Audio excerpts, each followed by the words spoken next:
जय हिंद दोस्तों, स्वागत है आपका हमारे YouTube चैनल JMS इंस्टीट्यूट में। दोस्तों, आज जो हम टॉपिक कवर करने वाले हैं इसका नाम है आरंभिक भारत का अवबोधन प्रदेश, पर्यावरण और जन समाज। दोस्तों, यह जो आपका टॉपिक है ये BA फर्स्ट ईयर हिस्ट्री का टॉपिक है। और दोस्तों, BA फर्स्ट ईयर हिस्ट्री के मैंने फर्स्ट चैप्टर की वीडियो बनाई हुई है, यह इसका सेकंड चैप्टर है। तो आइए दोस्तों, बिना टाइम वेस्ट किए हम अपने टॉपिक को समझते हैं। तो देखो दोस्तों, सबसे पहले हम यह समझते हैं कि यह चैप्टर हम पढ़ क्यों रहे हैं। दूसरी बात, हम यह समझेंगे ये चैप्टर हमें समझाना क्या चाहता है। और तीसरी बात, इसे हम किस तरीके से एग्ज़ाम में लिखें। तो आइए दोस्तों, बिना टाइम वेस्ट किए हम हर एक चीज़ को समझते हैं। तो सबसे पहले हम अपने चैप्टर को समझते हैं। तो देखो दोस्तों, हमारे चैप्टर का नाम क्या है? आरंभिक भारत का अवबोधन प्रदेश, पर्यावरण और जन समाज। देखो दोस्तों, ये थोड़ी डिफ़िकल्ट वाली हिंदी है, लेकिन मैं इस चैप्टर का मतलब आपको फिर भी समझा देता हूँ। देखो, ये कह रहा है सबसे पहले आरंभिक भारत। आरंभिक भारत का मतलब क्या है दोस्तों? जब से हमें अपने भारत के बारे में पता है, मतलब जो चीज़ें हमारे इतिहास में मौजूद है। जैसे कि हमें पता है कि हमारे देश में अंग्रेज आए थे, अंग्रेज़ों से पहले मुग़लों का शासन था, मुग़लों से पहले भक्ति सूफ़ी परंपरा थी, कई चीज़ें थी। तो जैसे जब शुरुआत हुआ, जब हड़प्पा सभ्यता थी, जब हमारे भारत की शुरुआत हुई, तो उस टाइम का प्रदेश कैसा था, जैसे उस टाइम पर्यावरण कैसा था, उस समय जनता समाज किस तरीके से रहते थे। तो दोस्तों, हमारे चैप्टर का सीधा सा मतलब ये है कि हम इतिहास की सबसे पुरानी जगह पर जाएंगे, हम इतिहास के सबसे पुराने भारत को ढूंढेंगे और उस ज़माने के प्रदेश को, उस ज़माने के पर्यावरण को, उस ज़माने के जनता को, उस ज़माने के समाज को ढूंढेंगे और पढ़ेंगे। तो दोस्तों, आज आपको यह समझ में आ गया कि हमारे चैप्टर का मतलब क्या है। तो हमारे चैप्टर का मतलब यह है कि हम अपने भारत की सबसे पुराने ऐतिहासिक जानकारी को इस चैप्टर में प्राप्त करेंगे। किस तरह की जानकारी? तो हमारे पर्यावरण की जानकारी, हमारे प्रदेश की जानकारी और हमारे जन समाज की जानकारी, हमारे जनता की समाज जानकारी, हमारे समाज की जानकारी। तो दोस्तों, यह है हमारे चैप्टर का मतलब। तो देखिए दोस्तों, इस चैप्टर के एंड होने पर आप अपने आप से ये प्रश्न पूछेगा कि क्या मुझे आरंभिक भारत की जानकारी प्राप्त हुई। तो देखो दोस्तों, फर्स्ट चैप्टर पढ़ेंगे तो आपको काफ़ी चीज़ें पता चलेगी, लेकिन अब हम सेकंड चैप्टर कर रहे हैं तो उस हिसाब से हम समझते हैं। तो देखो दोस्तों, एग्ज़ाम में आप यह बताओगे कि सबसे पहले पर्यावरण क्या होता है। तो पर्यावरण का अर्थ उन्हें प्रतिवेशों अथवा परिस्थितियों से है जिसमें विभिन्न प्रजातियां, मनुष्य, पशु और पौधे रहते हैं और कार्य करते हैं। हम जानते हैं कि इतिहास और भूगोल परस्पर एक दूसरे को प्रभावित करते हैं। तो देखो दोस्तों, पर्यावरण का एग्जाम्पल ये वाला तो आपको पढ़कर समझने से पहले मैं एक एग्जाम्पल देता हूँ। आपने कई बार सुना होगा कि इसके घर का इन्वायरमेंट अच्छा नहीं है या फिर इसके घर का इन्वायरमेंट अच्छा है। मान के चलो, एक बच्चा IAS बन गया, अगर उसके घर वाले माँ बाप बहुत कमज़ोर, बहुत नीचे के वर्ग से आते हैं, तो उस बच्चे की अलग तारीफ़ होती है। या फिर क्रिकेटर बन गया या फिर कोई एक्टर बन गया। और एक जो होता है जिसको सब कुछ मिलता आता है उसके हिसाब से, जिसको मतलब हर एक चीज़ हाईली मिली है, जिसे किसी चीज़ की कमी नहीं रही, वो भी किसी लक्ष्य को पाता है। तो देखो दोस्तों, दोनों में फ़र्क हो जाता है। तो कभी भी आप देखते हो कि कोई अगर नीचे से बहुत ऊपर उठता है तो समाज उसकी तारीफ़ करता है। तो देखो दोस्तों, वो सब लोग यही कहते हैं कि इनका इन्वायरमेंट अच्छा था। ठीक है दोस्तों, अगर आज के टाइम में हम इंग्लिश नहीं बोल पाते और कोई सामने वाले अंग्रेज या कोई भी इंग्लिश बोल पाता है, तो हम कहते नहीं कि इनका इन्वायरमेंट या इनका उठ बैठ ऐसा था कि ये इसे सीख गए। तो आप ये चीज़ समझ गए कि इन्वायरमेंट मतलब होता है आसपास की चीज़। तो अगर हमारे आसपास अच्छी चीज़ें होंगी तो हम उस चीज़ की तरफ ही बढ़ेंगे। मान के चलो, अगर 100 साधु के बच्चे होंगे तो उनको साधु के बारे में या फिर साधुओं के बारे की जानकारी होगी। तो वही बात है, पर्यावरण के एग्जाम्पल को समझते हैं। तो आप मेरा यहाँ पर मुद्दा समझ गए, पर्यावरण क्या कहता है? पर्यावरण कहता है आसपास की चीज़। तो हम उस ज़माने के पर्यावरण की बात कर रहे हैं। तो यहाँ पर बता रहा है कि पर्यावरण का अर्थ उन्हें प्रतिवेशों अथवा परिस्थितियों से है जिनमें विभिन्न प्रजातियाँ मतलब जानवर, मनुष्य, ये सब चीज़ें, पशु, पौधे रहते और कार्य करते हैं। हम जानते हैं कि इतिहास और भूगोल एक दूसरे से जुड़े हुए हैं। तो देखो दोस्तों, अगर आप पुराने इतिहास में जाओगे, आप हड़प्पा सभ्यता में जाओगे, तो हड़प्पा सभ्यता में लोग क्या करते थे? नदी के पास रहते थे। क्यों रहते थे? भूगोल की वजह से। देखो, नदी रहेगी तो वहाँ मछली मिलेगी, वहाँ से जल पी सकेंगे, वहाँ जल पीने जो जानवर आएंगे उनका शिकार हो सकेगा, अच्छी खेती हो सकेगी। तो इसका मतलब यही है, पर्यावरण कहाँ पर पनपता है? जहाँ पर अच्छी भौगोलिक स्थिति होती है। तो आपको यही बताना होगा कि पर्यावरण का सही से अच्छा एग्जाम्पल यही है कि प्रतिवेशों, उसके आसपास की चीज़, भूगोल एक समाज को बनाती है। दूसरे शब्दों में इतिहास भूगोल के बगैर अधूरा है और स्थानिक घटनाक्रम की दृष्टि से विख्यात नहीं हो सकता। यही कारण है कि भूगोल, विशेषकर पर्यावरण का अध्ययन, प्रकृति पर मानवीय प्रभावों और मानव तथा प्रकृति के बीच अंतःक्रिया के इतिहास को समझने में हमारी मदद करता है।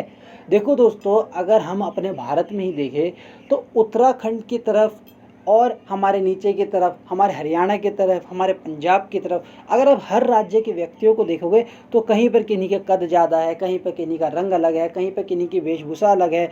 तो हमारे क्या है, अलग अलग जगह का अलग अलग वेशभूषा है। अगर हम यही बात इंडिया में ले, यही अफ्रीका में ले, यही हम अमेरिका में ले, तो सबका क्या है, सबका हर्रा डर्रा या फिर हम कहें रहन सहन, लंबाई चौड़ाई, रंग का, कई चीज़ों में फ़र्क है। तो किस वजह से? भूगोल की वजह से। ठीक है दोस्तों, क्यों? क्योंकि वो जिस प्रदेश में रहते आ गए वहाँ से उनके उस तरीके से वो ढलते चले गए। तो अमेरिका के लोग आपको गोरे ही मिलेंगे, तो उनका भौगोलिक असर है। तो यहाँ पर यही बताया गया है कि इतिहास को हम बिना भूगोल के नहीं समझ सकते। अगर मैं आपको कहूँ कि इतिहास में, ठीक है, भारत में कंगारू हुआ करते थे, तो आप विश्वास नहीं करोगे। क्यों नहीं करोगे? क्योंकि कंगारू यहाँ की जलवायु या फिर यहाँ के मौसम में पॉसिबल नहीं था। तो ये कह रहा है कि अगर आप इतिहास को पढ़ते हैं तो आपको पर्यावरण को समझना होगा, भूगोल के बगैर ये अधूरा है। तो स्थानिक घटनाक्रम, जो उस समय में घटना हुई, भूगोल विशेषकर पर्यावरण का अध्ययन, प्रकृति पर मानवीय प्रभावों और मानव प्रकृति के बीच अंतःक्रिया को समझने में इतिहास में मदद करता है। तो देखो दोस्तों, सबसे पुरानी सभ्यता भारत की कौन सी है? सिंधु घाटी सभ्यता, जिसे बोलते हैं हड़प्पा सभ्यता। तो सिंधु घाटी, ठीक है दोस्तों, उसी से सिंधु को ना बोलने पे हिंदू, इंडस से इंडिया, ऐसे हमारे देश का नाम निकला है। तो देखो दोस्तों, सिंधु घाटी सभ्यता का मतलब क्या है? घाटी के पास में सभ्यता। तो हमें समझना होगा कि घाटी के पास ये सभ्यता क्यों बसी। तो इसके भूगोल के समझे बगैर हम इतिहास को नहीं समझ सकते। तो यहाँ तक यही बात कह रहा है।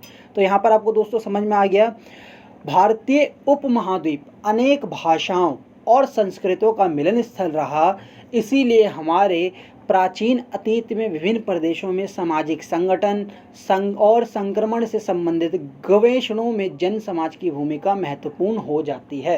तो देखो दोस्तों, हमारे जो भारत का उपमहाद्वीप था, यहाँ पे अलग अलग लैंग्वेज निकली, अलग अलग भाषा निकली, अलग अलग संस्कृति निकली। ये सब किस वजह से हुआ? ये सब दोस्तों सिर्फ अलग अलग स्थल या अलग अलग जगहों में रहने के कारण हुआ। अगर आप अपने किसी कल्चर या अपने पुरानी सभ्यता को देखेंगे तो उसमें कहीं ना कहीं जिस जगह आप रह रहे हैं वहाँ पर रहने वाली चीज़ खासियत करेगी। जैसे दोस्तों, अब मैं आपको बताता हूँ कि एक मेरा जो हमारा कल्चर है उसमें क्या करते हैं, अभी हम लोग पुराने जो केले के पत्ते होते हैं, अगर पूजा होता है या फिर कुछ होता है तो हम लोग अभी भी केले के पत्ते पर वो खाना परोस कर खाते हैं। तो देखो दोस्तों, ये उस ज़माने से चलता आ गया और उसी चीज़ को आज भी हम फॉलो कर रहे हैं। मेरी बात समझ पा रहे हो कि हम केले के पत्ते में उस ज़माने में क्यों खाते थे? ताकि खाना ताज़ा रहे, कहीं गिरे ना, और कई तरीके से कई सारी चीज़ जुड़ी हुई थी। लेकिन वो परंपरा आज भी चलती आ रही है।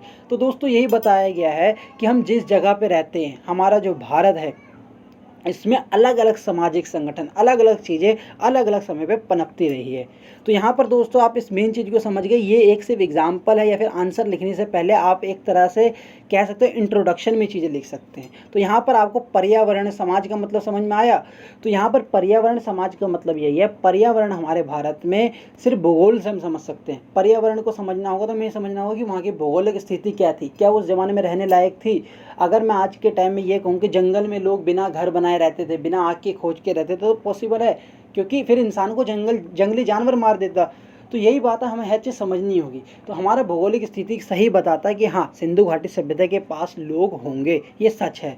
उसके बाद में भूगोल को नहीं समझेंगे तो हमें इतिहास समझ में नहीं आएगा। तो आगे मैं बताऊँगा हमारा भारत का भूगोल कैसा था। भूगोल मतलब हमारे भारत का समाज कैसा था, हमारे भारत में क्या क्या चीज़ें थी। उसके अलावा हमारे अलग अलग भाषा क्यों पनपी, क्यों हम अलग अलग तरीके से सभ्यता अपनाते हैं। जैसे मान के चलो कई चीज़ें, अगर आप अपने आसपास से खुद का एग्जाम्पल करना, क्योंकि मैं बताऊंगा तो फिर थोड़ा दिक्कत हो जाएगा। अगर आप सबके संस्कृति को देखेंगे तो आप ये देखेंगे कि वो उस ज़माने की और समझ की एक मांग थी, और या फिर उस ज़माने में वो चीज़ चलती आई तो आज भी वो संस्कृति बनी हुई है। ठीक है दोस्तों, जैसा कि पुराने ज़माने लकड़ी पे कोई चीज़ें बनती थी तो आज भी लोग पूजा पाठ होता है तो लकड़ी पर ही मनाते हैं, उसे शुद्ध बताते हैं। तो क्यों? क्योंकि वो ज़माने से चलती आ रही, तो अब तक हम उसको नई चीज़ों को अडेप्ट नहीं कर पाए हैं। तो यहाँ पर ये बताया गया। तो मेनली दोस्तों मैं इन एग्जाम्पल से अपना सर हटाता हूँ और आपको मेन रूप से ये बताना चाहता हूँ कि आपको ये समझ में आया। तो प्लीज़ कमेंट बॉक्स में कमेंट करते रहिएगा। अच्छा दोस्तों, 2 सेकंड में आपको 1-2 चीज़ें बताना चाहता हूँ कि अगर आपको कोई भी नया आइडिया हो, कुछ भी रिलेटेड हो, तो मुझे कमेंट ज़रूर करें। कोई भी दिक्कत हो तो वो बताएं। और उसके बाद में आप ये समझ लो चैनल आपका, आप जो चाहोगे वो मिल जाएगा, सिर्फ वो ह्यूमैनिटीज़ से रिलेटेड हो। ठीक है दोस्तों? तो बिना टाइम वेस्ट किए अब हम अपने आंसर कैसे लिखेंगे ये देखते हैं। तो दोस्तों आंसर की शुरुआत में आप ये चीज़ लिख देना। बाद में लिखा है भारत के विशेष संदर्भ में प्रदेशों एवं पर्यावरण का निर्माण। इस महाद्वीप के क्षेत्र को मोटे तौर पर उनके भौतिक विशेषताओं के आधार पर निम्नलिखित मुख्य रूप से बांटा रखा जा सकता है। तो देखो दोस्तों, हमारा जो पुराना भारत था, यह सबसे पुराना भारत जो था, वो 5 रूप में हमने बांट रखा है। हिमालय, सिंधु घाटी का मैदानी इलाका, गंगा का मैदानी इलाका, पूर्वी पश्चिमी मध्य भारत और प्रायद्वीप भारत। तो देखो दोस्तों, सबसे पहले मैं आपको ये बताना चाहूँगा कि हम जो सबसे पुराने थे, जब हमारी सब सिंधु घाटी सभ्यता थी, तो उस ज़माने की सबसे खासियत बात बताओ क्या थी? कि उस टाइम में जो आज पाकिस्तान है, जो आज बांग्लादेश है, जो अफ़गानिस्तान है, वो सब हमारे ही पार्ट थे। हमारे पार्ट का मतलब यहाँ पर ये नहीं है कि वो उस ज़माने में हम भारत ऐसा नहीं समझते थे, वो हमारी सबसे पुरानी सभ्यता है। फिर वो बाद में अलग अलग देशों के अंदर वो सभ्यता चली गई, या बंटवारा हो गया, या कई चीज़ें हो गई, वो सब चीज़ें अलग चीज़ है। तो ये यहाँ पर जब हम बात करें वो पूरे उपमहाद्वीप की बात करें, यहाँ पर हम पूरे अफ़गानिस्तान, पाकिस्तान, बांग्लादेश सारी जगहों को लेकर चलेंगे। तो इस टाइम में आपको भारत को यूँ बनाना है। अब देखो दोस्तों, मैं भारत की सबसे खासियत आपको बता देता हूँ कि हमारा जो भारत का मैप है, वो कई बार क्या होता है, ये मेरी प्रॉब्लम थी, इसीलिए मैं इस प्रॉब्लम को सोचता हूँ कि ज़्यादातर बच्चों की शायद ये प्रॉब्लम हो। आपको याद रखना, जब भी भारत के उत्तर की बात होगी तो यहाँ की बात होगी, ठीक है, जहाँ पर जम्मू कश्मीर है, ठीक है। दक्षिण की बात होगी तो यहाँ केरल की तरफ की बात होगी, ठीक है दोस्तों। और आपको पता है पूरब की बात होगी तो यहाँ की बात होगी जो हमारे नॉर्थ ईस्ट का इलाका है, ठीक है दोस्तों। और यहाँ पर पश्चिम जो हमारे गुजरात तरफ का इलाका है, ठीक है दोस्तों। तो इस तरीके से उत्तर दक्षिण पूर्व पश्चिम की बात हो तो आप इसे समझ जाइएगा, ठीक है दोस्तों। तो हमने अब यहाँ पर समझते हैं कि हम पढ़ने क्या वाले हैं 5 मिनट में या फिर 2 मिनट में। तो देखो दोस्तों, यहाँ पर बताया कि भारत के पर्यावरण को, या भारत के पुराने ज़माने के पर्यावरण को, क्योंकि आपके चैप्टर का नाम क्या है, तो आपके चैप्टर का नाम ही यही है कि पर्यावरण। हमें उस ज़माने के पर्यावरण को जानना है। तो हम कहाँ से जानेंगे? हम यूँ जानेंगे कि हमने इसको भौतिक मतलब मेन ज़मीनी रूप से 5 चीज़ों में बांट दिया। तो पहला है हिमालय पर्वत श्रृंखला। तो देखो दोस्तों, हिमालय पर्वत श्रृंखला मतलब हिमालय सिर्फ एक पर्वत नहीं है, हिमालय पर्वत श्रृंखला कई सारी पर्वत की श्रृंखलाएँ हैं, ठीक है दोस्तों। यह विश्व की सबसे बड़ी पर्वत श्रृंखला है। आज तक में इतने सारे पर्वत एक साथ हैं ही नहीं। और जिसमें वे स्थित पर्वत श्रेणियाँ हैं, इसमें 95 चोटियाँ जिनकी ऊंचाई 75 मीटर से अधिक है। यह पर्वत श्रेणियाँ लंबाई में लगभग 2560 किलोमीटर और चौड़ाई में 240 से 320 किलोमीटर है। एक विशाल अवरोध के रूप में इन श्रेणियों में दुश्मन को प्रवेश से रोका जाता है, बल्कि उत्तर की तरफ से आने वाली हवा भी रोकी जाती है। तो देखो दोस्तों, अगर आप को पता हो या आपने साइंस पढ़ी तो होगी, थोड़ा हम भूल जाते हैं। तो देखो दोस्तों, जो पर्वत होते हैं, अगर इतना बड़ा पर्वत है तो आपको पता होगा कि जो ठंडी हवाएं होती हैं वो कभी भी ज़मीन से ऊपर नहीं उठती, वो ज़मीन पर ही चलती, क्योंकि उसका भार अधिक होता है तो ऊपर नहीं उड़ती। तो जो ये पर्वत थे ये हमें उन हवाओं से बचाते थे। तो पहली बात, हम मौसम की मार से बच जाते थे। दूसरी बात दोस्तों, कोई भी दुश्मन इतना बड़ा पर्वत पार करके एक आ सकता है, 2 आ सकता है, हमारे से अटैक करने के लिए हज़ारों दुश्मन नहीं आ सकते। और आज भी हिमालय पर्वत कहीं ना कहीं हम लोगों को प्रोटेक्ट करता है, हमारी सुरक्षा करता है। तो यहाँ पर यही बताया गया है कि हिमालय पर्वत कहीं ना कहीं एक विशाल अवरोध था, रुकावट था, किसके लिए? दुश्मन के लिए। तो दुश्मन कभी भी हमारी तरफ नहीं आ सकते थे, चाहे वो कहीं से भी हो, चाहे वो किसी भी तरफ से है। तो उत्तर की तरफ से हम बिल्कुल सेफ थे और हवाएं भी हमारा कुछ नहीं बिगाड़ पाती थी उस ज़माने में।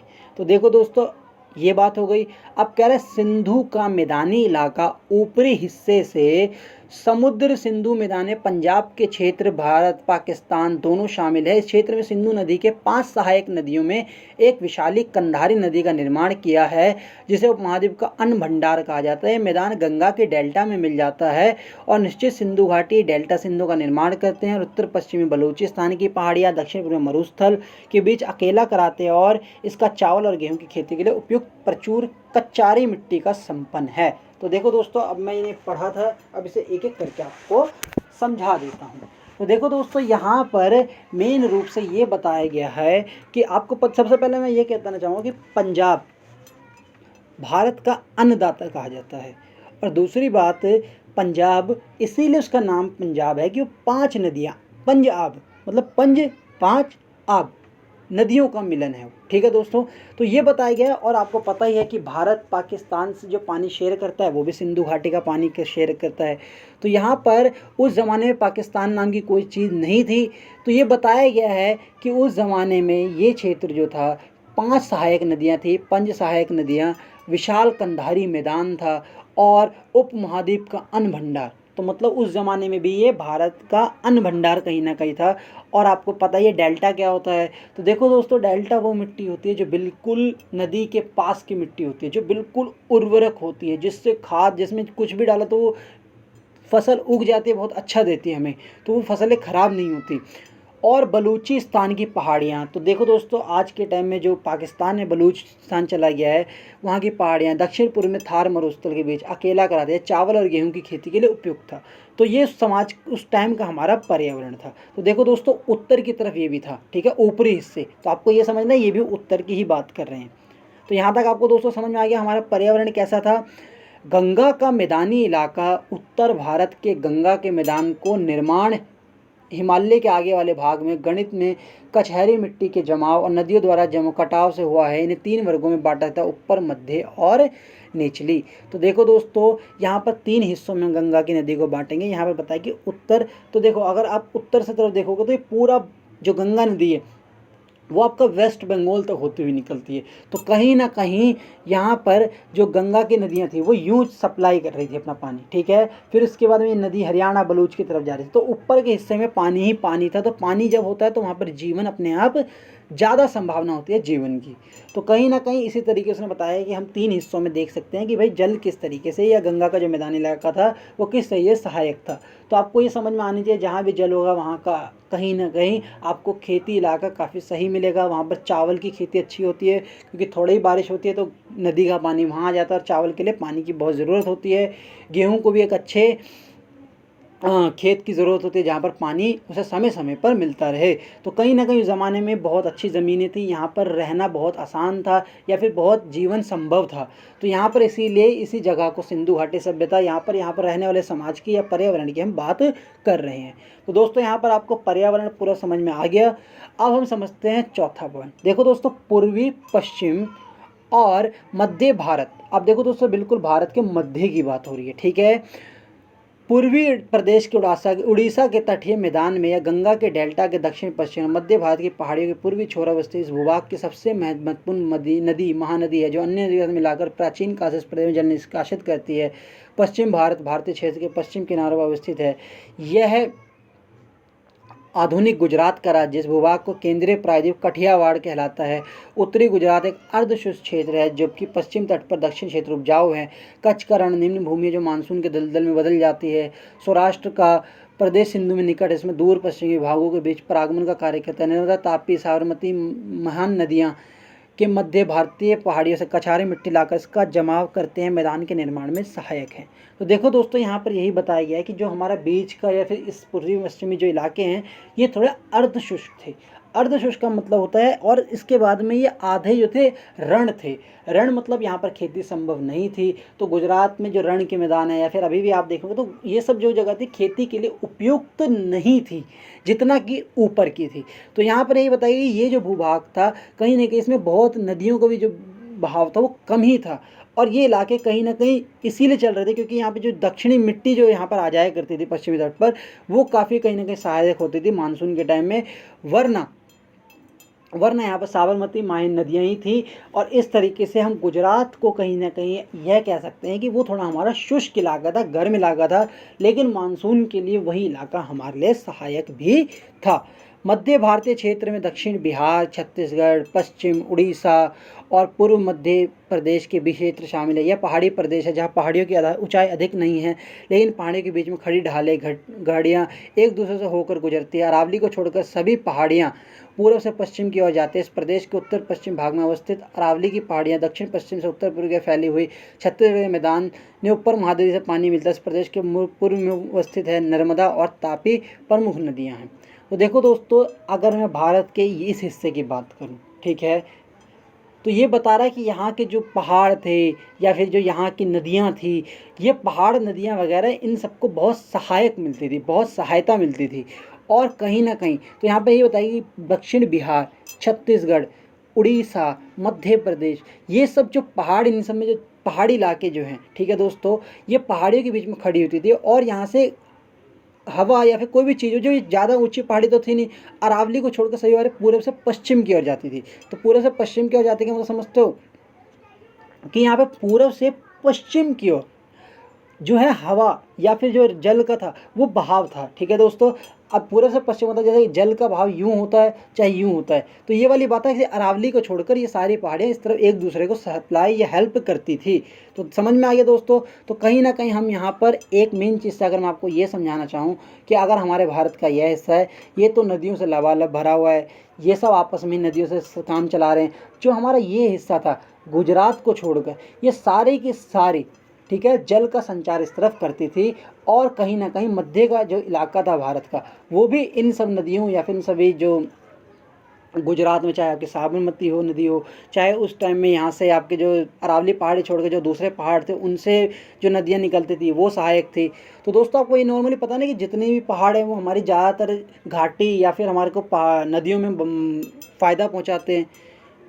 तो दोस्तों देखो, नॉर्मली क्या होता है, ये पहाड़ है और इनसे जब बादल टकराते हैं तो ये एक जल इनमें से रिसाव होता है और ये जल ही बाद में नदियाँ घाटियाँ बनकर निकलती हैं। तो यहाँ पर यही बताया गया है कि अगर आप देखेंगे तो हमारा जो पर्यावरण कहता है वो यही कहता है कि हमारा जो उत्तर भारत है वो नदियाँ या जलों से लबालब, जल की समस्या उस समय में भी नहीं हुई थी, ठीक है दोस्तों। अब कह रहा है प्रायद्वीपीय भारत। तो देखो दोस्तों, प्रायद्वीप भारत उत्तर भारत के कछरी भूमि के विरुद्ध प्रायद्वीप भाग का अर्चन रॉक से निर्मित है।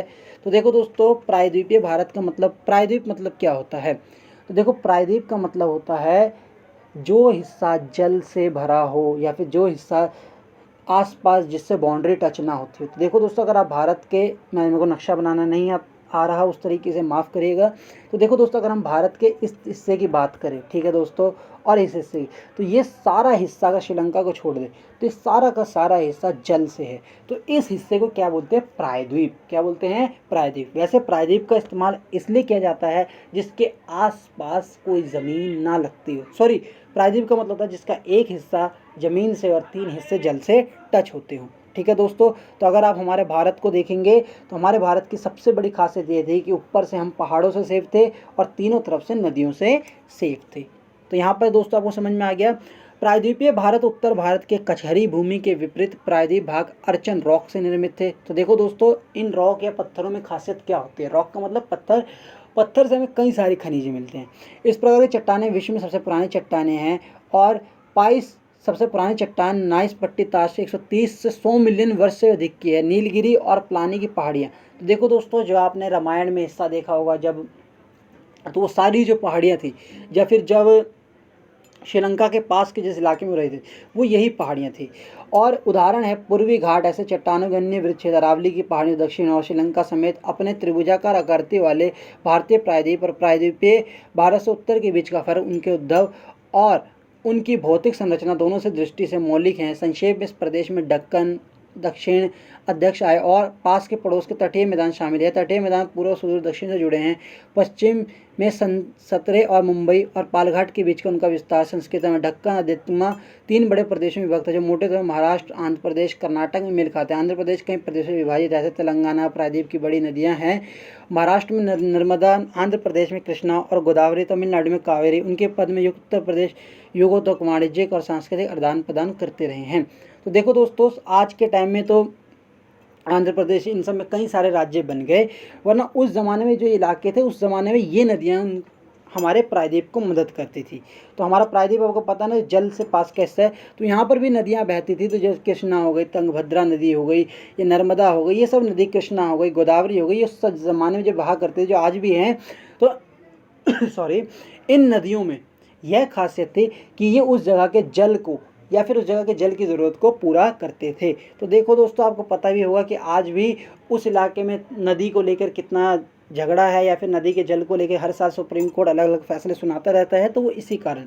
तो दोस्तों, यहाँ पर आपको ये समझना है कि प्रायद्वीप भारत जो है वो कहीं ना कहीं इस तरीके से, महाराष्ट्र हो गई, इन सब जगहों पे इन्हीं नदियों की सहायता से जल का कहीं ना कहीं मेन सप्लाई होती थी। तो देखो दोस्तों, नॉर्मली मैंने आपको इस तरीके से यही समझाना चाहा कि जल मेन रूप से कहाँ था, पर्यावरण क्या था। तो देखो दोस्तों, जहाँ पर्यावरण जल से ही बनता है, अगर आप जल होगा तो वहाँ पे अपने आप पर्यावरण एक पनपेगा, वहाँ पे पशु पक्षी होंगे, खेती होगी, लोग वहाँ पर रह सकेंगे। तो यहाँ पर हमें पर्यावरण तो पूरा समझ में आ गया। अब यहाँ पर हम बात करेंगे आगे कुछ और चीज़ों की, जिससे हमें वहाँ के जन समाज, लोगों के बारे में भी कुछ पता चले। तो देखो दोस्तों, आप यहाँ पर मेन मोटा मोटा समझ गए। अगर आप समझ गए हैं तो प्लीज़ मुझे कमेंट करके दोस्तों ज़रूर बताइएगा। तो देखो दोस्तों, अब यहाँ पर बता रहा है कि पर्यावरण अनेक तत्व के मिलने से बना है, जैसे जलवायु, मौसम, रिश्ते, नदियाँ, पशु, पौधे इत्यादि। फिर भी इन्हें जलवायु, देखो दोस्तों, सबसे पहले अगर मेरे को लग रहा है बोर हो जाओगे आप, तो पहले मेरे को एक बार बड़े आराम से आपको समझानी है एक चीज़, जिससे आपको ये चैप्टर समझ में आ जाए। देखो दोस्तों, मैंने शुरुआत के चैप्टर में ही आपको कहा था कि हम पुराने भारत की बात कर रहे हैं, हम सबसे पुराने भारत की बात कर रहे हैं, हम भारत में भी उसके पर्यावरण की बात कर रहे हैं। तो पर्यावरण की बात में हमने ये करी कि पर्यावरण किससे चलता है, कोई भी समाज जीवित कब तक है, जब तक उसको जल मिलता रहेगा। तो हमारे पुराने भारत में जल कहाँ कहाँ था, तो हमने इसे 5 हिस्सों में बांटा। पहले तो भारत को मैंने आपको बताया था उत्तर, पूर्व, पश्चिम, दक्षिण, इस तरीके से। तो हमने उत्तर की नदियाँ देखी, उत्तर के राज्य देखे, उत्तर में किस तरीके से वो मैदान थे, किस तरीके से वहाँ का पर्यावरण था, किस तरीके से हमारे देखो पर्वत हमारी मदद करते थे, किस तरह से किस तरह हवा बहती थी, कैसे वो हवा जल का आवागमन था, बीच कुछ इलाके हमारे कैसे शुष्क हैं, उसके बाद में हमारे महाराष्ट्र या फिर जो प्रायद्वीपीय इलाका है वो कैसा है, उसके बारे में हम सब के बारे में हमने डिस्कस कर लिया।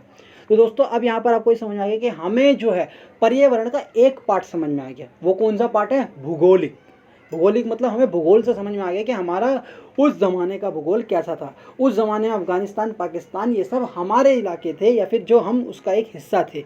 ठीक है दोस्तों, अब कह रहा है पर्यावरण अनेक तत्वों के मिलने से बना है, जैसे जलवायु, मौसम, रिश्ते, नदियाँ, पशु, पौधे आदि। देखो दोस्तों, जलवायु का मतलब क्या होता है, तो ठीक है दोस्तों, अब जैसे मान के चलो हमारे देश में एक हिस्सा है मेघालय, आपको पता होगा उसका नाम मेघालय ही इसीलिए है कि वहाँ पे मेघ आलय, हमेशा बारिश होती रहती है।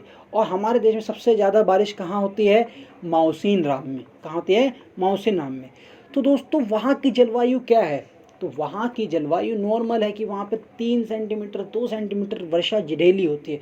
तो वहाँ के लोगों का अलग जलवायु में रहना है। वहाँ के लोगों को कहीं ना कहीं, उधर के लोग ज़्यादा मछली खाते हैं, वहाँ के लोगों का अलग रहन सहन है। मैं ये नहीं कहता सभी मछली खाते हैं, लेकिन मैं एक आपको यह बता रहा हूँ कि वो वहाँ की खासियत है। ठीक है दोस्तों, या फिर अगर आप देखते होगे कि जैसे कहते हैं कि भाई बंगाली लोग मछली ज़्यादा खाते हैं, नॉर्मल बात है ना।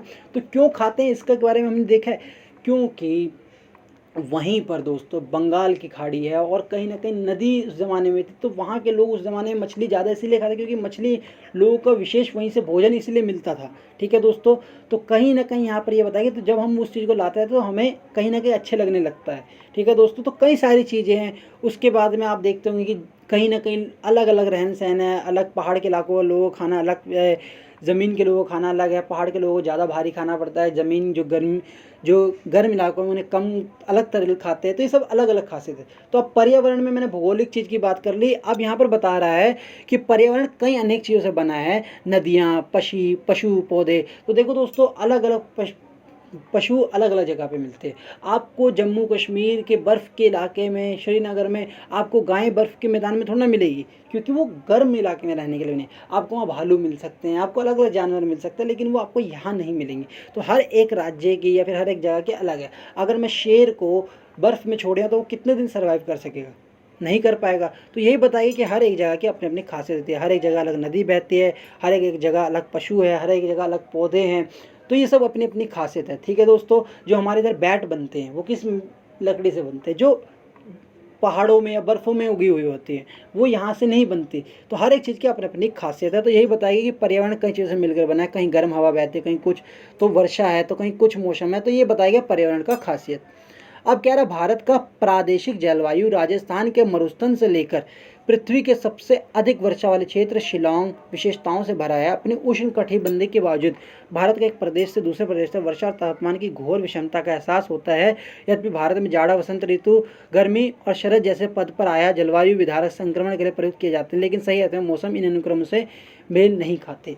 तो देखो दोस्तों, अगर हम पृथ्वी पर अपनी दिशा देखें तो पृथ्वी पर हम उष्ण कटिबंधीय सूरज के सबसे पास है और ये सारे इलाके गर्म होते हैं। कभी भी आप देखोगे तो सूरज के पास में हमारी पृथ्वी पड़ती है, हमारा भारत पड़ता है, तो हमें हमेशा गर्म रहना चाहिए।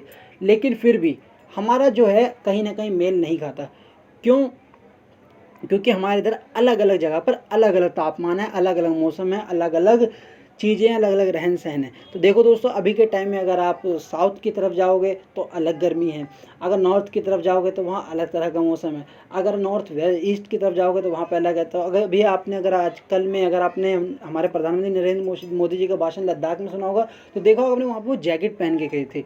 तो दोस्तों, ये सब क्या खासियत बताती है? ये सब ये बताते हैं कि हर जगह का प्रादेशिक जलवायु अलग है। हमारे राजस्थान का अलग है। तो यही बात बताई गई है कि कहीं पर वर्षा ज़्यादा है शिलांग में, तो कहीं पे सब चीज़ें ज़्यादा अलग अलग है। तो ये हमारे उस ज़माने में भी थी और ये उस समय की जलवायु थी। क्या थी?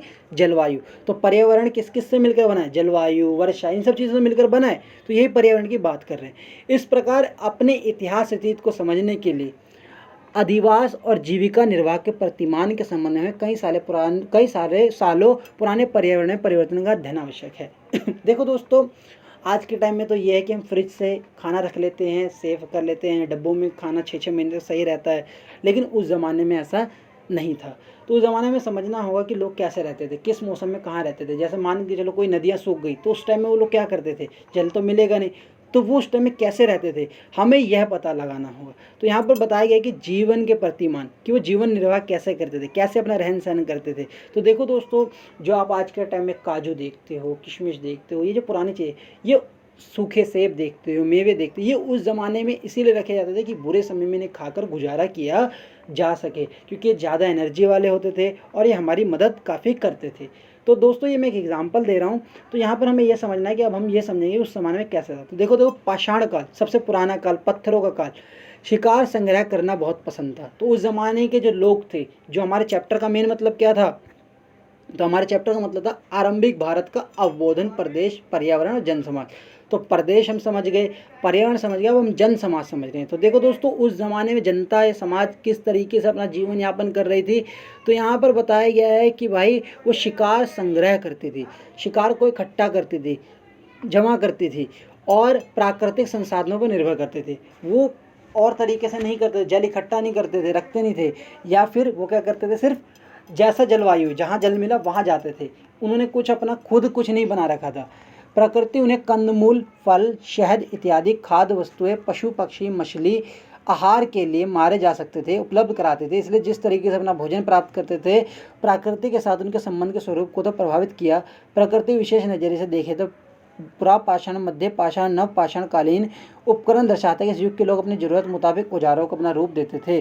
तो देखो दोस्तों, पुरापाषाण मतलब सबसे पुराना काल, मध्य पाषाण मतलब जो बीच का पुराना काल, नव पाषाण मतलब जो बिल्कुल नया काल था। तो देखो दोस्तों, सब जगह अलग अलग इंसान की ज़रूरतें थी। उस टाइम में सबसे पहले लोग पत्थर से जानवरों को मारते थे, फिर उसके बाद में लोगों ने उसको दूसरे टाइम में उसको मारने के लिए अलग तरीके अपनाए।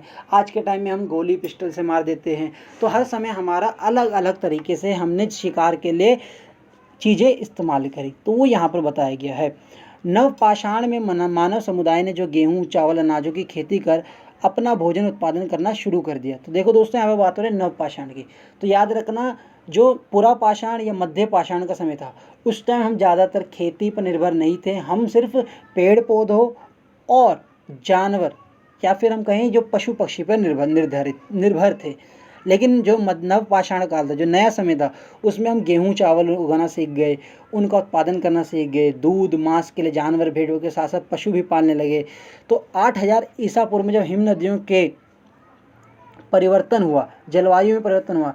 फलस्वरूप वनों का आच्छादन में कमी आ गई, जिसके कारण भोजन का संकट पैदा हो गया। इस स्थिति में शिकार संग्राहक समाज पशुपालन पौधारोपण की ओर अग्रसर हुआ। तो देखो दोस्तों, जब कई सारी हिम नदियाँ, मतलब कि नदियाँ जो थी वो बर्फ़ में बदल गई, या फिर जो हिम नदी थी वो पिघल कर दूसरी तरफ ज़्यादा नदी में पानी आ गया, तो ऐसे टाइम में हमें समझ में आ गया कि जानवर हमें मिलना मुश्किल है। अगर मान के चलो बाढ़ के अंदर आप शिकार कर पाएंगे, या फिर बर्फ़ हो जाए तो भी शिकार नहीं कर पाएंगे।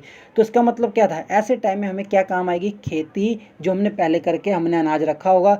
अगर मान के चलो आपके पास गेहूँ है तो 6 महीने बाद भी आप खा सकते हैं, लेकिन अगर आपको आज जानवर मिलेगा तो आज ही खाना पड़ेगा। तो इसीलिए हमने जानवरों को रखना चालू किया, जानवरों को पाला, उसके दूध दही का इस्तेमाल किया, उसके चीज़ों का इस्तेमाल करना सीख गए। तो ये किस वजह से हुआ, क्योंकि उस टाइम में नदियों में परिवर्तन आया, वो बर्फ़ की बन गई थी, या फिर हम कह सकते हैं कि वो पिघलना चालू हो गई थी।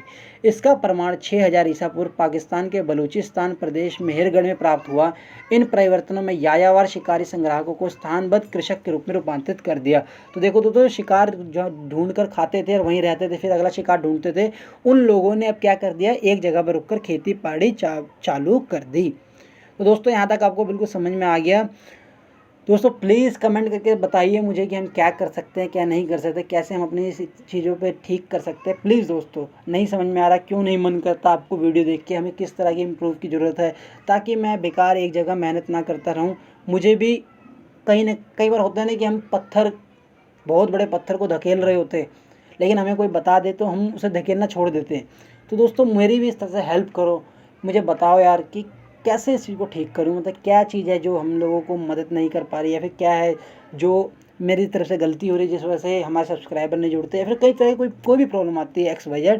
तो मुझे प्लीज़ मेरी हेल्प करो यार फीडबैक में, ये मेरा कहीं ना कहीं आप लोगों से एक विनती है। तो देखो दोस्तों, अब हम ये हटा के अब मेन टॉपिक समझते हैं। तो यहाँ तक आपको समझ में आ गया कि किस तरीके से पुराना समाज कैसे था, फिर वो नए समाज में कैसे खेती बाड़ी चालू कर दी। इस आधार पर हम हड़प्पा सभ्यता के उत्थान, परिपक्वता, पतन, जीवन निर्वाह की खाका खींच सकते हैं। नदियों के मैदान में ही उप महाद्वीप की पहली नगर सभ्यता का परिपोषण किया। उपजाऊ मिट्टी, गेहूं इत्यादि फसलें खेती के लिए उपयुक्त थी। इसका फलस्वरूप सभ्यता में जीवन स्तर ऊंचा हो गया। कृषि से प्राप्त अतिरिक्त उत्पादन में अनेक प्रश्नों का जन्म दिया। एनरिक उत्पादों के समग्र शिकारीय व्यवहारिक क्रियाओं के प्रश्न विनिमय को बढ़ावा मिलता चला गया। तो देखो दोस्तों, यहाँ पर यह बता रहा है कि कैसे एक नया हड़प्पा समाज आया। हड़प्पा साम्राज्य के आने के बाद जब वहाँ पे लोगों ने खेती बाड़ी चालू करी, जानवरों को पालना शुरू किया, तो फिर लोगों ने एक दूसरे की ज़रूरत की चीज़ों को बदलना चालू किया, जिसे हम क्या कहते हैं, वस्तु विनिमय। तो लोगों ने अपने हिसाब से, ज़रूरतों के हिसाब से एक दूसरे से चीज़ें बदलना चालू करी। जैसे मान के चलो मुझे गेहूं की ज़रूरत है तो मैं गेहूं मांगूंगा, और बदले में दूसरे को चावल चाहिए तो मैं उसे चावल दे दूंगा। तो हमने एक दूसरे से बदलना चालू किया। अगर मुझे मिट्टी का बर्तन चाहिए तो मैं उसे बहुत सारा मांस दे दूंगा। तो ये सब चीज़ें उस ज़माने में चलता आता था। उपमहाद्वीप में आर्यों का आगमन भी पर्यावरणीय कारकों से जुड़ा हुआ है। विद्वानों का मानना है कि ईसा पूर्व तीसरी और दूसरी सहस्त्र राज्यों में से मध्य एशिया का जलवायु बहुत सर्द और शुष्क था। तो देखो दोस्तों, जो मध्य एशिया था वहाँ से आर्य आए थे। तो वो लोग जो थे, मध्य एशिया के लोग, वो भारत की तरफ इसीलिए आए थे क्योंकि भारत का जो मौसम था वो काफ़ी बढ़िया था। ठीक है, वहाँ तो भाई बर्फ़ हो रही थी, कितना बर्फ़ में कोई रह सकता है। तो उन्होंने देखा कि यहाँ पर सब चीज़ बढ़िया है, तो आर्य जो है वो यहाँ की तरफ आए।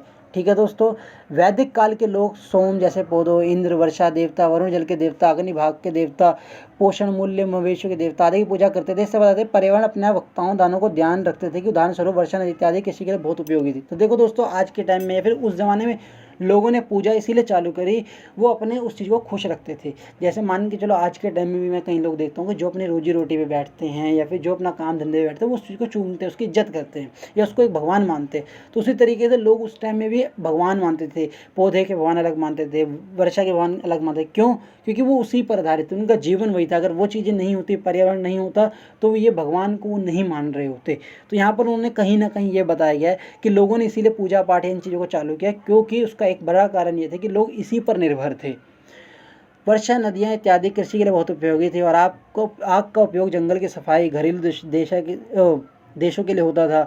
ऋग्वेद में सरस्वती का उल्लेख एक देवी के रूप में हुआ। वैदिक काल में कृषि पशुपालन से जुड़े समुदाय के लिए मवेशियों का अत्यधिक उपयोग था, इसलिए उन्हें पशुधन की रक्षा के लिए देवताओं की पूजा करते थे। तो देखो दोस्तों, जो पशु पालता है वो सोचता है कि मेरे पशु बचे रहे, उन्हें कोई शिकार ना करे। जो लोग सरस्वती माता की पूजा इसीलिए करते हैं कि भाई उनका जो कहीं ना कहीं नॉलेज है या फिर जो उनका सब कुछ है वो बना रहे। तो वो उस टाइम ये सारे भगवान कहते हैं इसीलिए आए, या फिर लोग भगवान की पूजा इसीलिए करते हैं ताकि ये सब चीज़ें उनकी सुरक्षित रहे। ठीक है दोस्तों, तो हम इंसान उसी ज़माने से देखो हम लोग कहीं ना कहीं भगवान को जब भी याद करते जब हमें उनकी मतलब कि हमें ज़रूरत होती है उनकी। ठीक है दोस्तों, तो उस ज़माने में यही था। अब 16 महाजनपद में शक्तिशाली महाजनपद के रूप में मगध का होना, क्योंकि मगध की भी खासियत क्या थी, नदी बहती थी वहाँ पर, अच्छी मैदान इलाके थे वहाँ पर, अच्छी खदानें थी। तो यही बताया गया है कि महाजनपदों में मगध, राजगीर, पाटलिपुत्र ये सब अच्छी स्थिति में थे, 5 पहाड़ियों से घिरे हुए थे, भौतिक विशेषता थी, दुश्मनों से सुरक्षा थी, गंगा का मैदान था, सोन नदी थी, गंडक नदी थी, ये सब चीज़ें बताई गई है। और बौद्ध धर्म और जैन धर्म का उदय इसी वजह से हुआ। तो देखो दोस्तों, अब मैं एक एक करके आपको पूरे चैप्टर को बड़े समरी में समझा देता हूँ। ठीक है, बड़े आसान तरीके से। यहाँ पर सबसे पहली बात हुई आरंभिक भारत के प्रदेश की और पर्यावरण की। तो हमने समझा कैसा पर्यावरण था, किस तरह, कहाँ पर नदी है, कहाँ पर पहाड़ है, किन नदियों के भरोसे इंसान उस ज़माने ज़िंदा रहते थे, उत्तर दक्षिण पूर्व पश्चिम में क्या क्या चीज़ें थी, वो कैसे एक दूसरे को सप्लाई करते, कैसे किस ज़माने में क्या क्या इलाका था, किस नदी के वो लोग आधारित थे। जन समाज, दोस्तों जनता किस तरीके से उस ज़माने में सबसे पहले कृषि करती थी, कृषि से वो खेती पर आई, खेती आई तो फिर वस्तु विनिमय आया, लोगों को एक दूसरे की वस्तु की ज़रूरत मिली तो फिर हमें देखकर, हमारे जीवन को देखकर, स्थिरता को देखकर लोग कहाँ से आए, आर्य लोग आ गए। कहाँ से, तो मध्य एशिया से आ गए, उन्होंने यहाँ पर रहना चालू किया। उसके बाद में हमारा समाज बढ़ता चला गया। फिर उसके बाद हमने मगध को देखा, मगध काफ़ी शक्तिशाली हुआ, कई सारे जनपद बने, कहीं कहीं छोटे छोटे राज्य बने। तो मतलब उन राज्यों ने कहीं ना कहीं काम करना चालू कर दिया, उनके पास भी खेती बाड़ी हुई। तो इस तरीके से इतिहास जो हम देखेंगे, आरंभिक भारत देखेंगे, तो यही प्रदेश है, यही पर्यावरण है, यही जन समाज है। तो दोस्तों आई होप, मैं समझता हूँ कि आपको चैप्टर समझ में आ गया होगा। दोस्तों इसके अलावा मैं आपको टेलीग्राम लिंक दे दूँगा जिसे आप ज्वाइन करके इन नोट्स को प्राप्त कर सकते हैं। और मुझे प्लीज़ बताइए कि वीडियो कैसे लगी, कोई गलती या कुछ भी हो तो मुझे बताएँ। थैंक यू दोस्तों, धन्यवाद वीडियो को पूरा देखने के लिए। जय हिंद।